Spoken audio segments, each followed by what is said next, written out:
안녕하세요. 이차숙입니다. 어제 저희 한국그림책학교에서는 겨울 그림책 세미나를 진행했습니다. 많은 선생님들이 참여해 주시고 호응해 주셔서 감사합니다. 또 많은 선생님들이 세미나 자료를 좀 올려줬으면 좋겠다라는 요구가 있어서 다른 분 거는 할 수 없고 제 것만 좀 올리겠습니다. 그런데 한꺼번에 다 올릴 수가 없어서 작은 목차별로 좀 잘라서 올리겠습니다. 오늘 그 첫 번째 내용입니다. 이렇게 또 겨울 그림책 세미나로 여러분을 찾아뵙게 되었습니다. 그런데 직접 대면하여 인사드리지 못하고 온라인으로 만나뵙게 되었습니다. 이번 세미나 주제는 누리과정에 기초한 그림책 읽기 지도로 잡았습니다. 2019년 개정 누리과정은 그림책 읽기를 지도하라고 말하고 있습니다. 누리과정은 책과 이야기 즐기기라는 교육 내용을 제시하고 있습니다. 그런데 이것을 어떻게 지도해야 할지에 대한 안내가 없습니다. 누리과정이나 누리과정 해설서만으로는 그림책 읽기를 왜 어떻게 지도해야 할지 감이 잘 잡히지 않습니다. 그림책을 그냥 읽어주기만 하면 될까요? 어떻게 하면 아이들이 책과 이야기를 즐기게 할 수 있을까요? 경험이 부족한 교사나 신임 교사들은 아마 상당히 혼란스러울 것입니다.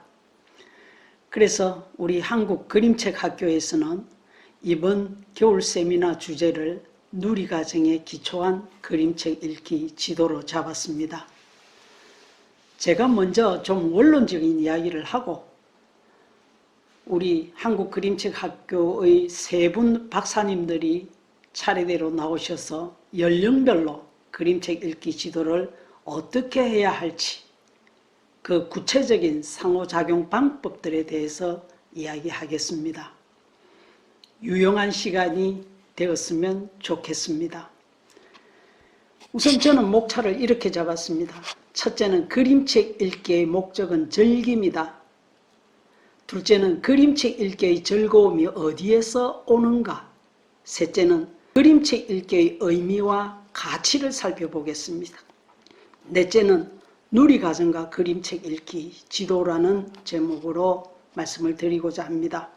우선 책과 이야기 즐기기, 그러니까 책과 이야기를 즐기는 것이 교육의 목적입니다. 그래서 그림책 읽기의 목적은 즐김이다 이렇게 제목을 잡았고 그 즐김이 어디에서 나오는지를 알아야 우리가 아이들이 그림책 읽기를 즐기게 도와줄 수 있기 때문에 제목을 그렇게 잡았습니다.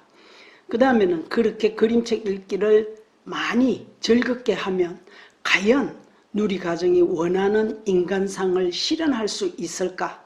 정말 그림책 읽기의 의미와 가치는 무엇일까? 이것이 누리과정의 교육 목표와 부합하는 것일까? 이런 문제를 생각해 보겠습니다. 넷째는 그렇다면 어떻게 그림책 읽기를 지도하면 좋겠는가? 아이들이 즐길 수 있는 그림책 읽기 지도를 어떻게 할 수 있는가? 이렇게 해서 제목을 잡아보았습니다. 앞에서도 이야기했듯이 그림책 읽기 지도의 궁극적 목적은 아이들이 책과 이야기를 즐기게 하는 것입니다. 한번 생각해 봅시다. 우리는 왜 책을 읽는가요? 왜 시를 읽고 왜 소설을 읽는가요? 재미있기 때문입니다. 아이들도 마찬가지입니다. 아이들도 그림책이 재미있기 때문에 그림책을 읽습니다. 아이들은 그림책이 재미있다는 사실을 잘 알고 있고 또 그림책 읽기를 사실 많이 즐깁니다. 책을 읽고 재미를 느끼게 되면 아이들은 마음이 즐거워지고 행복해집니다. 그래서 자꾸 책이 더 읽고 싶어지지요. 재미는 인간의 본능적 욕구입니다. 그리고 그 재미는 열정, 에너지, 동기, 몰입, 유의, 충동 등의 속성을 지니고 있습니다. 그러니까 아이들이 그림책 읽기를 즐기게 되면 모든 것은 저절로 따라온다는 뜻입니다. 그렇다면 그림책 읽기가 왜 재밌을까요? 그것은 그 속에 이야기가 있기 때문입니다. 그렇다면 이야기는 왜 재밌을까요? 그것은 한마디로 우리들의 삶의 이야기이기 때문입니다. 흔히들 이야기는 인간 경험에 대한 진술이라고 하지요. 인간 경험의 진술이란 인간이 어떻게 생각하고 느끼고 행동하는지를 진술해 놓은 것입니다. 즉, 인간의 삶을 기술해 놓은 것이지요.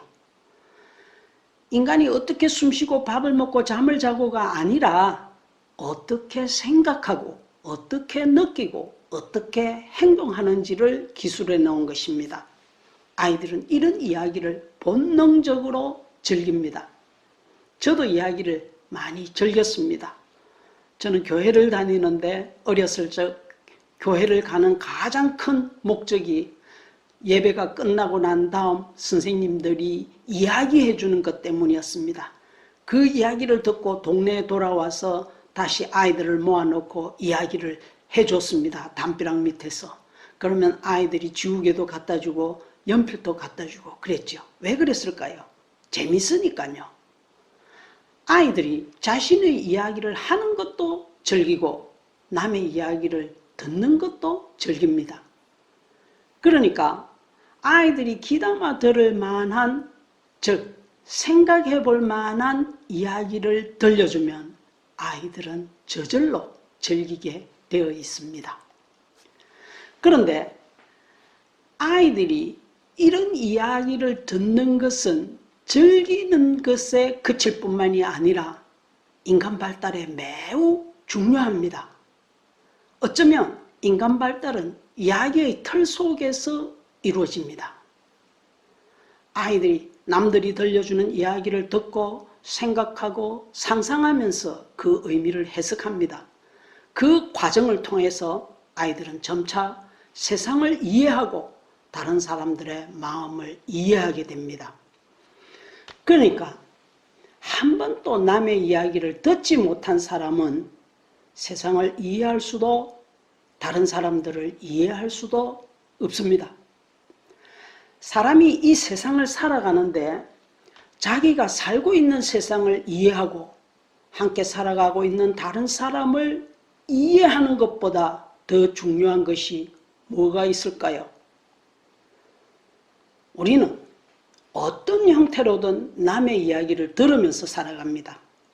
그러니까 얼마나 남의 이야기를 많이 들었느냐에 따라서 세상을 이해하고 사람의 마음을 이해하는 정도가 다르다는 뜻이죠. 왜 그럴까요? 이야기는 각기 다른 사람들의 말입니다. 즉 생각입니다. 다른 사람의 말을 듣고 자신의 말을 들려준다는 것은 의사소통한다는 뜻이고 대화를 나눈다는 뜻입니다. 우리는 이 세상을 사는 동안 다른 사람의 말을 들으며 소통하고 상생하고 공존합니다. 그리고 아이들은 다른 사람의 말을 들으면서 의미를 찾고 다른 사람들의 삶을 이해합니다. 그리고 그 삶을 또 내 자신의 삶과 비교해 봅니다. 자신의 삶을 돌아보게 되지요. 그런데 그것이 즐겁다는 것입니다. 아이들은 분명 다른 사람들의 이야기를 듣고 자신의 이야기를 하는 것을 즐깁니다. 그런데 문제는 재미있는 이야기가 있고 재미가 좀 덜한 이야기가 있다는 것이죠. 왜 그럴까요? 그것은 이야기하는 사람이 좀 더 재미있게 이야기를 하거나 재미없게 이야기를 하기 때문입니다. 그리고 이야기를 듣는 사람의 입장에 따라서도 달라집니다. 좀 더 자세히 설명하면 이야기는 의도하지 않게 이야기하는 사람의 편견과 주관이 들어가게 되어 있습니다. 그리고 이야기하는 사람의 경험과 예술적 재능이 보태어지고 가치관에 따라 강조하는 바가 달라집니다. 그래서 각기 다른 소재로, 다른 주제로, 다른 목소리로 이야기를 하게 됩니다. 그래서 좀 더 재미있는 이야기가 있고 재미가 좀 덜한 이야기가 있습니다. 그러니까 우리 아이들이 이야기를 즐기게 하려면 가능하다면 좀 재미있는 이야기를 골라 들려주어야 하겠죠. 그렇다면 어떤 책이 재밌을까요? 재미있는 그림책은 아이들이 마음껏 생각하고 추리하고 상상하여 이야기의 의미를 해석해낼 수 있는 여지가 많은 책들입니다. 즉 생각거리가 많은 책들입니다. 이 부분에 관해서는 뒤에서 좀 더 자세히 말씀을 드리겠습니다. 누리과정이 책과 이야기 즐기기를 주요 교육 내용으로 삼은 것은 참 잘한 것 같습니다. 아래 그림들을 한번 봐보십시오. 책을 보면서 아이들이 찡그리고 있는 아이들이 있나요? 없죠. 책은 재미있기 때문에 찡그릴 수가 없습니다. 분명 그림책 읽기는 즐김이 목적입니다. 아이들이 그림책 속에 있는 이야기를 즐길 수 있도록 지도해야 합니다. 이것은 여러분이 그림책 읽기를 지도하면서 반드시 꼭 기억해야 할 가장 중요한 사실입니다. 그림책 읽기의 목적은 즐김이다 하는 사실요.